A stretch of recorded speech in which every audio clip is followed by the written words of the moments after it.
So we're standing on the Rainbow Creek. We're just outside of Cowwarr. This site was fairly majorly damaged in the June 2021 floods. At that time, everywhere we were standing was underwater. And you can see here the Rainbow Creek is going around this big horseshoe bend. So before these floods, that bend wasn't there. The river sat on the other side of those cobbles.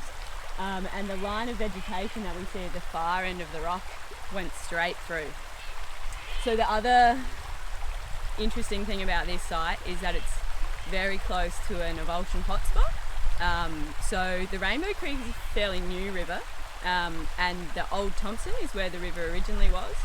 And there's a risk that the Old Thompson wants to cut back through the farmland in between and re-enter the Rainbow Creek at this spot. So it's really important that we stabilise the banks. What we wanted to do here was stabilise the banks but also allow the Rainbow Creek to put a bend in, because bends help slow down the water and control erosion on a system scale.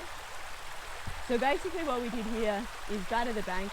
So originally it was a very steep vertical bank, so we battered it to a nice slope, and then we placed this rock, we peeled the topsoil back, placed the rock in around the curve, and then pushed the topsoil back over. So you can only see sort of the bottom half of the rock, but the rock goes all the way up the top of the bank and then is keyed in at the top there. So hopefully this will protect the bend in the future. The other thing we did to help protect this spot is remove willows on the other side.